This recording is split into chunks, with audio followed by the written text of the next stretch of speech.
Ladies and gentlemen, we just got the details for the first big update for Battlefield 6. It involves player progression, it involves Portal, it involves the service not working at all, and I'm curious what they have to say about it. It looks as though the update will not be coming out today, but probably early next week. You'll see what I mean as we go through here, but this comes via Battlefield Comms. So Battlefield Comms is where you're going to see basically all of your updates in regards to Battlefield 6. They'll happen on here first, and then they'll happen in game. It's kind of confusing how they do that. You'll see what I mean as we go through though. So this one is a very long one, so let's get through it. Hello everyone. Oh, by the way, I've got some strong opinions on what they're doing here. I don't necessarily agree with everything they're doing, and I'm curious to hear what you guys have to say. It's been an exciting week, first week for Battlefield 6. We are thrilled to have you with us as we embark on this journey together. We've been closely listening to your feedback and wanted to take a moment to address some of the initial concerns on progression and community experiences that we've seen from players around the world. Progression and XP adjustments. We've heard your feedback around the pace of progression, especially how long it can take to unlock hardware such as gadgets and weapon attachments. We know progression is an important part of feeling rewarded for your time on the battlefield. As initial steps, we are working on the following changes to progression and how it feels as you play. The XP gained from match completion and daily bonuses are being increased by 10 and 40% respectively. So daily bonuses is daily challenges and match completion is match completion.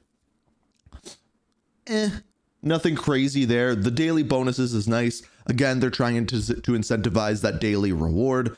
The XP needed to unlock the first 20 attachment ranks is being reduced. So you'll start earning useful attachments almost twice as fast. I think that is a great move. I said of something very, very similar to this. What I said is that instead of unlocking attachments all the way up to like 44 or 50, whatever it is, I think that all of the attachments should be moved into like the first 30 levels, and then the last 20 levels will just be cosmetics for a weapon. They didn't want to do that, so they just sped up the first 20 so you can get attachments faster. I think that's fair. I don't mind that one at all. Please note, for weapons that are already being progressed, the UI might display something abnormal at first, but this should resolve itself once a match is played while using that weapon. The assignments that require career ranks 20, 23, and 26 to begin now require 10, 15, and 20 respectively. I don't know how I feel about this. The leveling up process really kind of ends once you hit 50. I'm kind of okay with having to wait to level up to hit those things. I hated it at first. I was in the same boat. I'm like, I need the challenges now. But after playing, I'm in my early 40s, not age-wise. Jesus, relax. But in game, I'm ranked in the early 40s, and I'm just progressing through those challenges, and that's the kind of thing that's keeping me engaged. I don't know if that's a good thing or not. While this allows these assignments to start sooner, we are aware of the frustration regarding the challenges themselves and are actively working on reviewing them, but it will take more time to develop, test, and implement these changes. That's silly. You can just reduce the numbers of them. I don't know how that takes that long. Our goals here are to make progression experience feel smoother and more rewarding while keeping the sense of achievement when you complete a milestone while fully mastering a weapon. Now, this is going to go directly into community experiences because I have used community experiences to level up my character. I have used community experiences to get 200-meter snipes because it's much easier to do on bots on Conquest than it is against real people. Plain and simple. I have a hot take on this part, so stay tuned. Over the past week, many of you noticed we are reaching maximum capacity on community servers. After reviewing the data, we found that a large number of these servers were created primarily to earn XP. Oh, surprise, surprise, who would have guessed? Inflate player stats. Okay, if you're doing this, just make it so that your stats don't change from Portal games. I think that's pretty fair. And earn special accolades through defeating bots. We completely understand the motivation behind this, like faster progression and a way to test setups without pressure, but it's led to some unintended side effects. With so many servers focused on farming XP rather than active play, it's become noticeably harder for players to create and find experiences to play with other people. The experiences in the community section is a key part of what makes Battlefield 6 special. It's meant to be a space for creativity, experimentation, and connections, where you can easily find and enjoy great modes with your friends and squad mates. Our goal moving forward here is to reinforce the player-driven experiences that bring people together, while still keeping room for custom setups, creativity, and new ideas. Okay, that's a big nothing burger. That means nothing. We are developing adjustments that are intended to diminish the player number of XP farms taking up server space, while further emphasizing playing with your friends on both custom and verified experiences. I think this is a bad move. And here's why. Not because I need to XP farm. In fact, I'm almost done leveling up really to unlock things, so I don't need that anymore. The real reason is, while I was trying to get in these servers and these XP farms, as they call them, the main thing that they were is just playing against bots. And I looked up, I went on Reddit, I went on forums, and I was like, why can't I get in a server?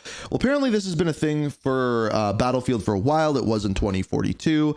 And when it comes to this, a lot of players don't want to play in regular lobbies. They just want to play against bots, casually level up. I saw a ton of comments saying exactly that. And the more I thought about it, the more it made sense. When I first played Battlefield, I played Campaign in 1942. Do you know what Campaign was in 1942? It was a game of conquest against bots. Now, why?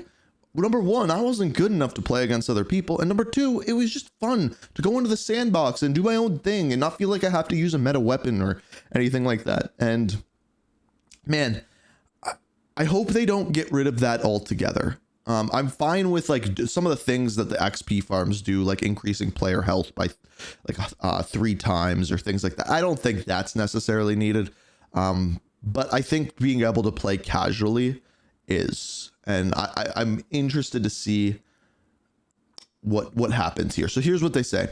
Implementing this will require some maintenance on the back end. After the update is live, we expect all experiences, both custom and verified, will need to be republished by players before they can create an active server. Okay. Whether that's hardcore conquest, all-out warfare, longer matches, or your favorite community created experience, we want you to be able to find and enjoy it easily with your friends as you play together. So if you want to host a XP farm, apparently they might be getting rid of them. They don't directly say that. I don't know. That's a very weird way of saying pretty much absolutely nothing. I don't fully understand what that is. More updates coming. We are targeting these updates to go live within the next week, potentially sooner depending on testing verification. We'll provide updates on Battlefield.com. That's exactly what we're on right now, as these changes are deployed, and will be closely monitoring to ensure server stability is maintained as everyone jumps in and enjoy their favorite modes. We have also seen your concerns on other areas of the game, including visibility, weapon bloom, vehicles not spawning, and more. We'll share more details on these updates as determined. Please continue sharing your thoughts. Okay, so it appears as though Battlefield might be going through, oh, one more thing. This is just the start. As we prepare to go into season 1, you can expect more adjustments. Yeah, so it seems as though Battlefield might be going through something similar to what Call of Duty goes through every single year. The game comes out, people like it, and then people start to experience problems. Now, Battlefield essentially has 2 more months before people go on Christmas break. That's a good amount of time to fix up the game and make it look all pretty for the Christmas break and Christmas noobs. So that's good. Now, whether they can do that, I'm getting worried, because some of these things like XP adjustments and things like that, the fact that they're all going through verification and everything like that means they cannot update them quickly. That is worrisome to me. Now, reading some of these comments, I like some of these suggestions. I think additional XP bonus for a winning team, even if it's an additional 5 to 10%, like the playing with party bonus, could also help motivate folks. I agree. an extra winning bonus would be really good. It would make winning feel better as well. Please guys, let mines disappear, show revives on the scoreboard. That one I agree with. Challenges, some of these are very difficult. Like, for example, the one where I had to stun people and then kill them while stunned, you had like 1 second to do so, like one. So yeah, things like that and challenges like that are really frustrating. If we go back out to Battlefield comms, there also have been some other things that they have tweeted out as well. We've heard your feedback about the recent reduction of Conquest starting tickets, and will be reverting the ticket count across all maps to the original launch value of 1,000 and adding 45-minute timed rounds. Please note that on larger maps such as Mirak Valley and Firestorm, this change may lead to longer match durations. Big surprise. That's what people said that they should do to begin with. Minor quality of life updates focused on the back-end stability to help us prepare for Season 1. So that's just talking about an update that has come out. This one, the player progression one, has not come out yet. We've seen your feedback, out of bounds timers. There's the Conquest ticket one. So they're making small back end adjustments. They are. But the bigger process as a whole, it appears as though early next week, I would guess, we're going to get this player progression update. I'm very curious what this looks like for custom servers, what XP gain looks like in custom servers now, whether it still works, how all of this is going to come into play. I don't think we need these XP farms that people are putting out. I think that's a little bit much, but I do believe that people should be able to grind up at a reasonable rate playing against bots and not be thrown into the meat grinder that is Battlefield. I think that's okay. I think you guys liked the use of Greg in the video yesterday. Greg, that father of 4 who works his 15-hour shift at the lumber mill, who comes home and eats TV dinners and only has time for an hour to hop on, is thankful that he can get into a bot game. And right now he can't get into a bot game because if he goes to host his own server, it just don't work. So Greg hopes that he can just hop on to a custom server, play against bots for an hour, level up 2, maybe 3 levels, maybe unlock a new weapon that he can use it tomorrow after his next 15-hour shift at the lumber mill. But we'll see.